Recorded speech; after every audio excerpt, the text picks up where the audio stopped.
Hello दोस्तों, मेरा नाम मनीष कुमार और आपका अपना चैनल एक्सेल लर्निंग में स्वागत है। दोस्तों आज का जो हमारा टॉपिक है वह है VI ग्राफ, यानी वोल्टेज करंट ग्राफ। तो दोस्तों वोल्टेज करंट ग्राफ कैसे प्लॉट किया जाता है उसके बारे में जानेंगे। तो दोस्तों वोल्टेज करंट ग्राफ जो होता है वो हम वोल्ट ओम्स लॉ की हेल्प से ड्रा करते हैं। ओम्स लॉ ने जो एक्सपेरिमेंट किया था वोल्टेज और करंट को लेकर के, उसके थ्रू हम क्या करते हैं, ग्राफ को प्लॉट करते हैं। तो उन्होंने क्या किया था, उन्होंने बताया था कि जब हम किसी भी कंडक्टर को वोल्टेज प्रोवाइड कराते हैं तो उसमें जो करंट फ्लो होगा वो directly proportional to applied voltage होता है। और उसकी हेल्प से हम क्या करते हैं, रेजिस्टेंस फाइंड आउट करते हैं। रेजिस्टेंस है क्या, एक प्रोपोर्शनैलिटी कांस्टेंट है। तो जब प्रोपोर्शनल को हम रिमूव करते हैं तो वहां पर जो कांस्टेंट आता है वो क्या होता है, रेजिस्टेंस होता है। ठीक है, तो यानी जो ग्राफ प्लॉट करेंगे VI ग्राफ, उसमें जो स्लोप होगा, वो जो स्लोप होता है वो रेजिस्टेंस को रिप्रेजेंट करता है। ठीक है, तो हम रेजिस्टेंस यानी रेजिस्टेंस का ग्राफ प्लॉट करेंगे, सीधे सीधे बोले तो। चलिए समझते हैं VI ग्राफ। तो यहां पर VI ग्राफ, तो जो VI ग्राफ होता है उसको हम दो तरीके से प्लॉट करते हैं। तो उसके लिए हमने क्या किया, इसको दो केस बना दिया। तो फर्स्ट केस जो है, केस फर्स्ट जो है वो है, अच्छा एक चीज और पता होना चाहिए, जो ग्राफ होता है हमेशा एक्स एक्सिस और वाई एक्सिस के अलॉन्ग प्लॉट करते हैं। तो यहां पर भी हम वही तरीके प्लॉट करेंगे, यानी यहाँ एक्स एक्सिस रखेंगे और इस साइड क्या है, वाई एक्सिस। तो हमें करना बस इतना है कि अगर जब हम क्या करते हैं वोल्टेज को एक्स एक्सिस के अलॉन्ग रखेंगे तो करंट को क्या रखेंगे, वाई एक्सिस के अलॉन्ग। तो हमारा ये पहला केस हो जाएगा। सेकेंड केस क्या होगा, बिल्कुल इसका रिवर्स कर देंगे, मतलब उल्टा कर देंगे। यानी अब क्या करेंगे, एक्स एक्सिस के अलॉन्ग करंट को रिप्रेजेंट करेंगे, मतलब रखेंगे, और वोल्टेज को वाई एक्सिस के अलॉन्ग रिप्रेजेंट करेंगे, यानी यहां रख। क्लियर हुआ? चलिए तो हम फर्स्ट केस के बारे में समझते हैं। यानी केस हमारा फर्स्ट, यानी ग्राफ जो है आई भी प्लॉट करना है। यहां पर रख लेते हैं एक्स एक्सिस वाई एक्सिस। हमें फर्स्ट केस में एक्स एक्सिस के अलॉन्ग वोल्टेज रखना है, वाई एक्सिस के अलॉन्ग करंट। ये हमारा करंट हो गया, लिख दे रहे हैं करंट। ये है वोल्टेज, इसकी यूनिट क्या होती है, वोल्ट। वोल्ट, ठीक है। करंट की यूनिट एम्पियर, ए से डिनोट कर दे रहे हैं। क्लियर है? चलिए तो जो ग्राफ प्लॉट करेंगे, ग्राफ में क्या प्लॉट करते हैं, स्लोप। इसका जो स्लोप फाइंड आउट करेंगे उसकी किसकी हेल्प से फाइंड आउट करेंगे, ओम्स लॉ एक्सपेरिमेंट। तो ओम्स लॉ एक्सपेरिमेंट में क्या हुआ था, तो ओम्स ने क्या किया था, एक कंडक्टर लिया था, हमने भी कंडक्टर रख लिया। उन्होंने क्या किया, एक वेरिएबल सेल से अटैच कर दिया था, हमने भी अटैच कर दिया। और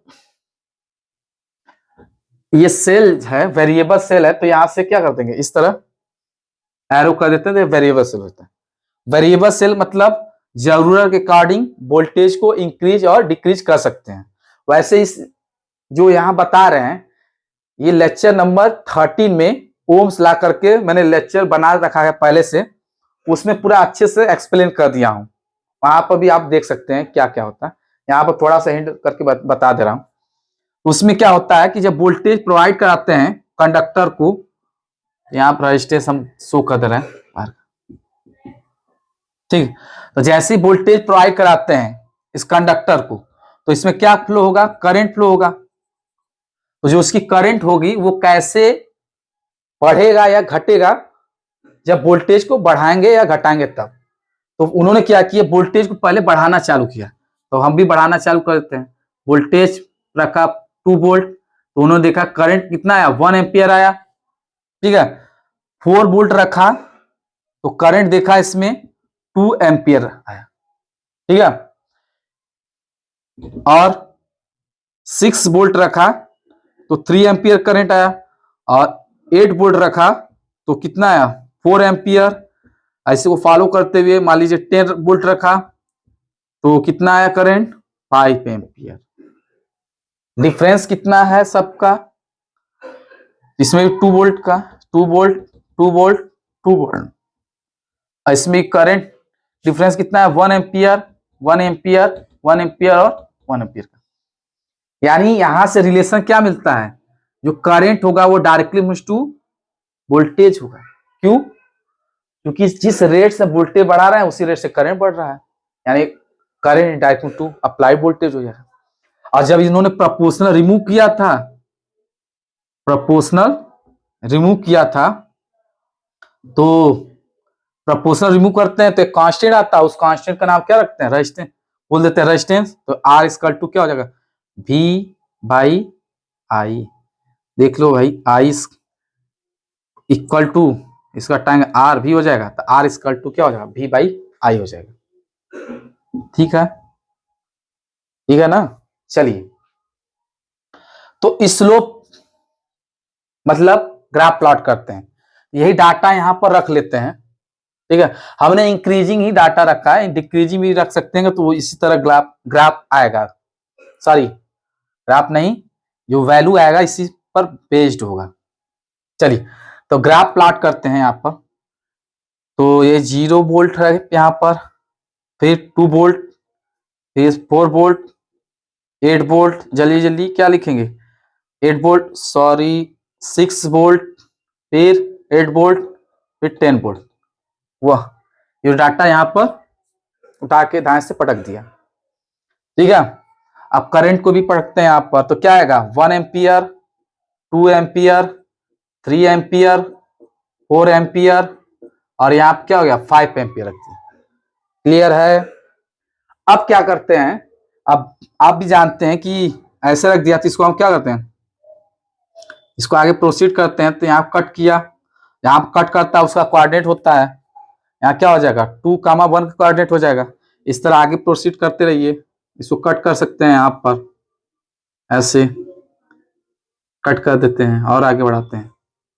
देखिए कट कर गया, तो यहाँ पर इस स्लोप इसका क्या आ गया इस तरह आ गया, और ये स्लोप क्या है दिख रहा है लीनियर है, यानी स्लोप जो है स्ट्रेट लाइन है, ठीक है।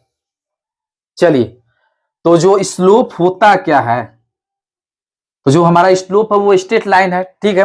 रिप्रेजेंट क्या करेगा, जब आई और भी को मिलाकर रख ग्राफ प्लॉट करेंगे तो स्लोप क्या रिप्रेजेंट करेगा, तो स्लोप का मतलब होता है कि मैथ बोलता है कि जो स्लोप होता है, slope is equal to change in Y axis upon change in x axis. हम भी लिख देते हैं चेंज जो होता है डेल्टा से रिप्रेजेंट करते हैं, किससे रिप्रेजेंट करते हैं delta, delta Y axis upon delta X axis, यानी डेल्टा एक्स हो गया।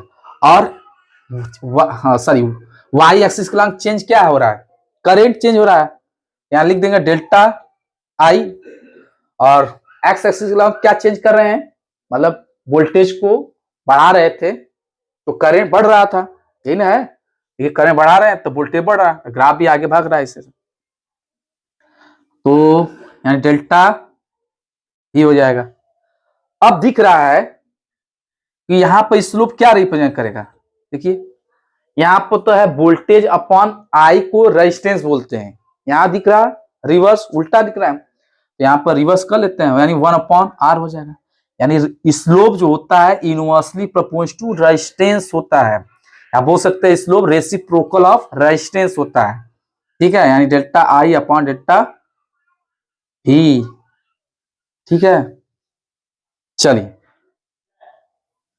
यहां लिख सकते हैं 1 अपॉन आर है। अब इसको लर्न कर दीजिए कि अगर वाई एक्सिस के लॉन्ग करंट होगा और एक्स एक्सिस के लॉन्ग वोल्टेज होगा, तो जो स्लोप होगा वो रिप्रेजेंट करेगा रेसिप्रोकल ऑफ रेजिस्टेंस, ठीक है। क्वेश्चन में ये हेल्प करेगा, लिए नोट कर लीजिए। चलिए आगे बढ़ते हैं। अब इसी का सेकेंड केस, अब क्या होगा, रिवर्स कर देंगे कंसेप्ट को। केस सेकेंड क्या होगा, केस हमारा जो सेकेंड है केस, उसमें क्या करेंगे, ये एक्स एक्सिस है और ये वाई एक्सिस, यानी एक्स एक्सिस का क्या रखना है, करंट रखना है इस साइड, वोल्टेज इस साइड हो जाएगा। ठीक है, उसी तरह ग्राफ भी प्लॉट होगा यहां पर, पहले जीरो कर।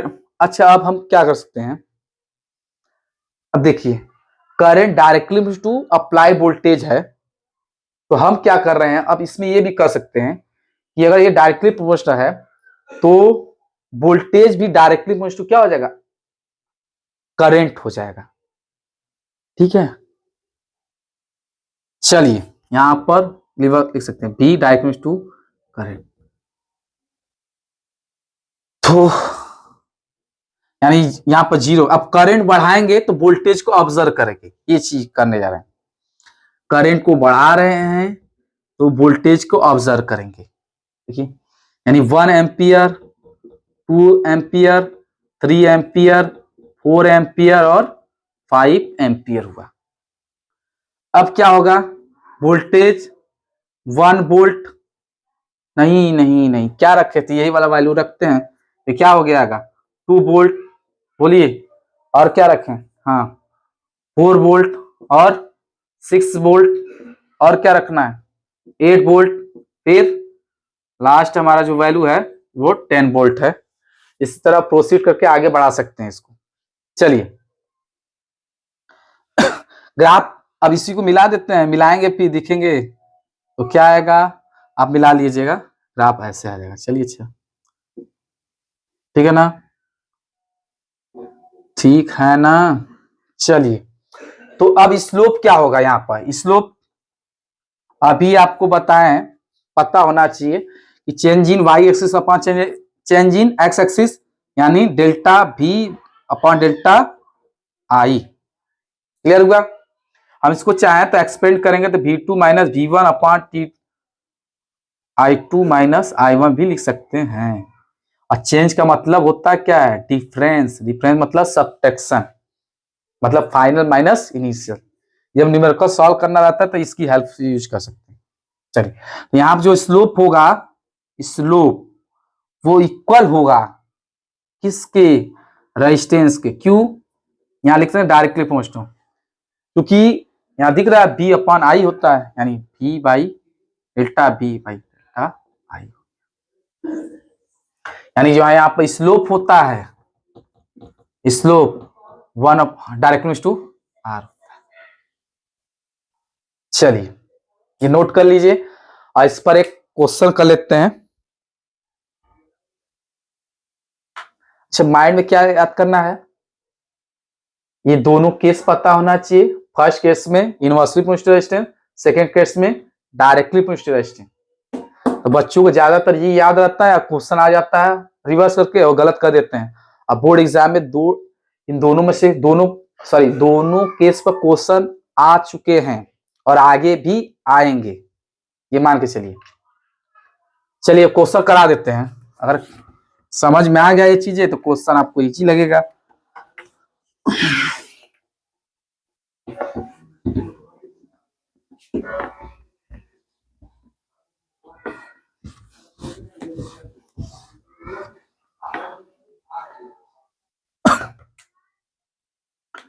तो क्वेश्चन क्या है, कैसे क्वेश्चन एग्जाम में पूछे जाते हैं, ये देखिए बिल्कुल सिंपल सा है कंसेप्ट। ये एक्स एक्सिस, ये वाई एक्सिस, इसमें 3 स्लोप स्ट्रेट लाइन ड्रा कर देते हैं ऐसे, ये ए बी और ये सी है, ए बी सी।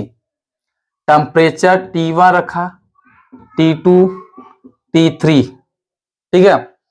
कहने का मतलब अगर ये क्या है, कंडक्टर जो है, यहाँ जो कंडक्टर लिए थे, उस जो कंडक्टर का टेम्परेचर अगर डिफरेंट है तो उसके लिए ये ग्राफ प्लॉट किया गया है।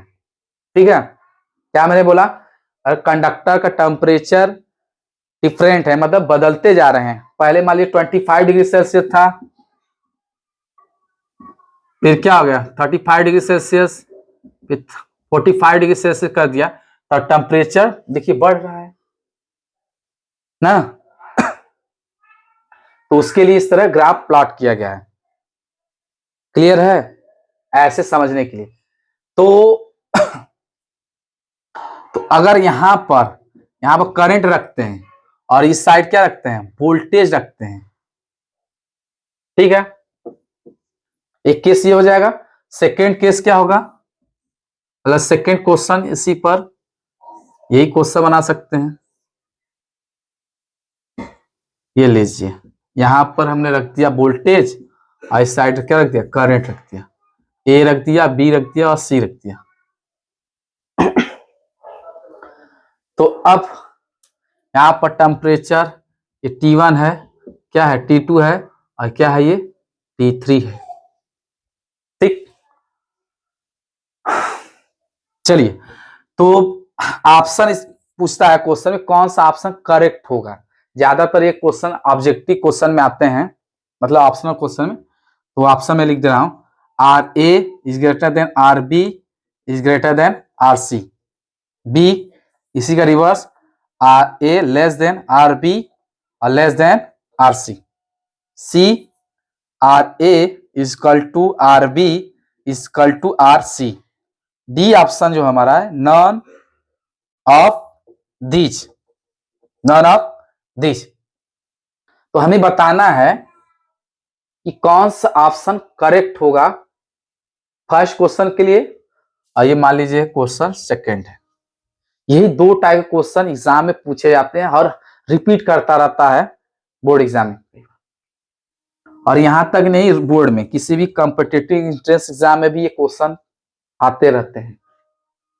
चलिए, तो समझते हैं ये क्या है। इसका स्लोप पहले निकाल लें। कोई भी चीज सॉल्व करना है ग्राफ को, पहले स्लोप पता करिए क्या रिप्रेजेंट करता है। स्लोप क्या हो जाएगा, delta B upon delta I. आप अपने से अप्लाई करिए। वाई एक्सिस के अलावा क्या होगा, बी है, तो डेल्टा बी अपॉन क्या हो जाएगा, एक्स एक्सिस के अलावा डेल्टा आई होगा। इतना रिप्रेजेंट कर दिए। अब देखिए ओम्स लॉ में क्या रिप्रेजेंट कर रहा है, तो बी अपॉन आई होता है, यानी सही बात है, रेजिस्टेंस को रिप्रेजेंट कर रहा है, बिल्कुल सही है। ठीक, और जब रेजिस्टेंस को रिप्रेजेंट कर रहा है, ये तो सीधे सीधे है। तो अब देखिए जिसका स्लोप ज्यादा उसका रेजिस्टेंस ज्यादा, तो स्लोप किसका ज्यादा है, तो स्लोप का, अब कुछ बच्चों को स्लोप ही नहीं पता होगा, तो स्लोप का मतलब हुआ कि ये इधर का वैल्यू, मतलब यहाँ पर क्या है, एक्स एक्सिस का वैल्यू बढ़ा रहे हैं, इंक्रीज कर रहे हैं, तो वाई की वैल्यू बढ़ना चाहिए, यानी करंट बढ़ा रहे हैं तो वोल्टेज बहुत तेजी से भागना चाहिए। तो ऐसा कौन सा ग्राफ बात कर रहा है, देखिए। अगर मान लीजिए कोई दो पॉइंट उठाए, एक पॉइंट यहाँ पर ये कट किया और यहाँ कट कर रहे हैं, देखिए तो ये क्या होगा, यहाँ पर ये कट कर रहा है और हाइट देखिए यहाँ पाया, और एक इसका एक हाइट यहाँ पाया, इसका एक हाइट यहाँ पाया। इस पर मान लीजिए ये 1 एम्पियर करंट है, तो इस पर 2 वोल्ट, इस पर 4 वोल्ट और इस पर क्या है 6 वोल्ट। तो किसका करंट ज्यादा, वोल्टेज ज्यादा दिख रहा है, सी का वोल्टेज ज्यादा दिख रहा है। अब वोल्टेज ज्यादा तो रेजिस्टेंस ज्यादा, सीधी सी बात। और इस पर अब इसकी जरूरत ही नहीं, समझ में आएगा, एक ही बात से समझ में आएगा। ठीक, तो इसका मतलब क्या हुआ, रेजिस्टेंस सी का ज्यादा है, फिर बी का, फिर क्या है ए का ज्यादा है। क्लियर हुआ। अब बताइए ये इससे कौन मैच कर रहा है, तो ऑप्शन पहला है, यानी आंसर जो होगा, यानी ऑप्शन लिख देते हैं, ऑप्शन ए इसके लिए करेक्ट है। सेकेंड केस में क्या होगा, देखिए अगर ये आ गया तो अब सेकेंड केस में क्या होगा, सेकेंड में यहां पे स्लोप लिखेंगे, स्लोप, और स्लोप क्या होगा, delta I upon delta B हो जाएगा, change in Y axis upon change in axis, मतलब डेल्टा आई अपॉन डेल्टा। ठीक है, तो स्लोप अब इसका रिवर्स दिख रहा है, तो दिख रहा है यहाँ पर लिख सकते हैं, स्लोप क्या हो जाएगा, इनवर्स टू रेजिस्टेंस, मतलब डेल्टा आई अपॉन डेल्टा भी। अब क्या होगा, जो स्लोप ज्यादा शो कर रहा है उसका रेजिस्टेंस कम हो जाएगा, और जिसका कम शो कर रहा है उसका ज्यादा हो जाएगा।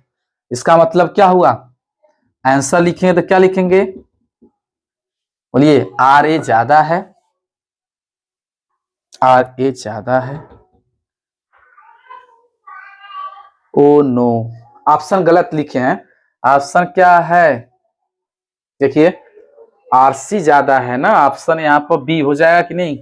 हमने लिखा सही है, बस मैच कराया गलत है, यानी ऑप्शन ये देखिए इससे मैच कर रहा है, आरसी ज्यादा। फिर हाँ इसका देखिए, इसका ऑप्शन क्या होगा, ए ज्यादा, आर बी, फिर आर सी। इसके लिए ऑप्शन क्या है, ए। सही बोल रहे हैं ना, ऑप्शन ए। ठीक, चलिए नोट कर लीजिए। अगर ये दोनों आप क्वेश्चन कर लेते हैं तो कंफर्म रखिए कि VI ग्राफ से इससे ज्यादा क्वेश्चन ज्यादा नहीं पूछे जाते। अब ये नॉलेज आपको अच्छे से होना चाहिए, कर लेंगे। एक क्वेश्चन और करा देते हैं, नोट कर लीजिए। चलिए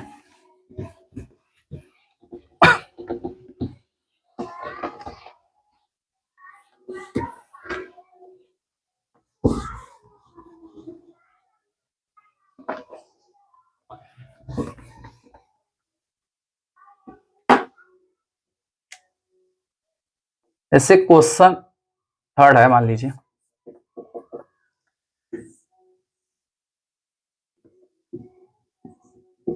VI ग्राफ है और ऐसे करके फिर ऐसे कर दिया, ये 0 A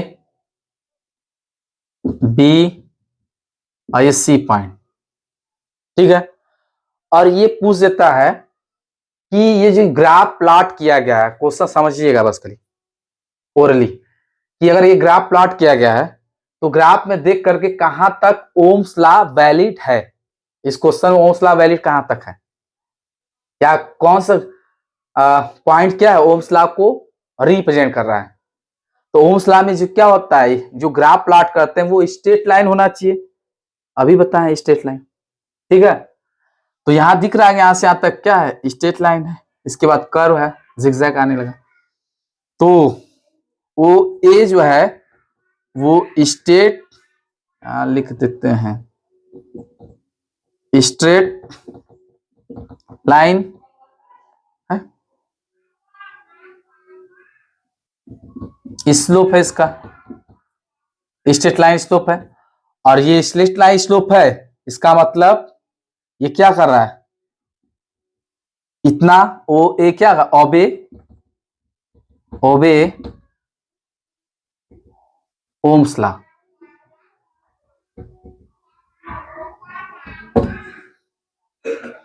ओबेस ओम्स लॉ हटा दीजिए। यानी ओ ए पॉइंट क्या कर रहा है, ओम्स लॉ को ओबे कर रहा है, फॉलो कर रहा है। यानी यहां तक ग्राफ ओम्स लॉ को बता रहा है, बाकी सब बता नहीं रहे हैं, ये नॉन ओमिक हो जाएगा। तो हमारा जो नेक्स्ट लेक्चर होगा वो नॉन ओमिक और ओमिक के बीच होगा, क्या होता है आगे समझेंगे। चलिए आज के लिए इतना ही। और क्वेश्चन में कोई डाउट होगा तो कमेंट बॉक्स आपके लिए बिल्कुल खुला है, ओपन है, क्वेश्चन वहां पर पूछ सकते हैं, अपना डाउट क्लियर कर सकते हैं। आप हमारे चैनल में विजिट किए उसके लिए बहुत बहुत थैंक यू सो मच, और मिलते हैं नेक्स्ट क्लास में। Have a nice day.